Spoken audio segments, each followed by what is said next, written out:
So, congenital curly toes, as we said, is because of flexion of MTP joint and interphalangeal joints. Uh, These are mostly congenital deformities, happens in third and fourth toe, and the treatment is either conservative or, if more than 4 years old, with FDL and FTP release.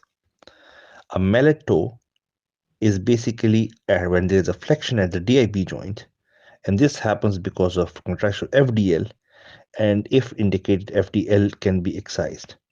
In a fixed deformity, arthrodesis is indicated. Regarding the hammer toe and claw toe, hammer toe is the one with extension at the MTP joint with extension at the DIP joint while flexion at the PIP joint, and the claw toe, which is extension of the MTP joint with flexion of the DIP and PIP joints. There are different type of interventions. So for hammer toe deformities, if we can go on for non-operative treatment with giving silicone gels, paddings. If needs correction, we need to check if it's flexible or fixed.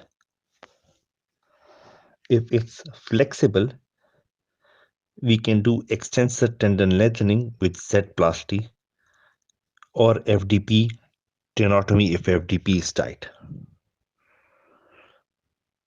We can do also a Girdlestone Taylor procedure with FDL to EDL transfer, or we can do MTPJ dorsal capsular release and with release of collateral ligaments.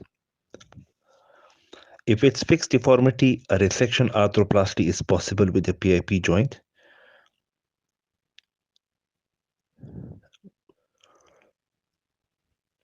With condylectomy of the proximal phalanx, create a fibrous joint, release the contracture, put a K-wire for 6 weeks, or other possibility will be a PIP joint arthrodesis. Another option can be a while osteotomy. These are similar osteotomy which can be used for the lesser metatarsal overload. This is oblique osteotomy parallel to the sole of the foot, and you slide by at least 5 mm and fix with a screw. This decompresses the joint, shortened it, the metatarsophalangeal joint, and improves the extension course as the EDL is lengthened retrospectively. Other way can be do a Fowler's procedure, which is resection of the metatarsal heads.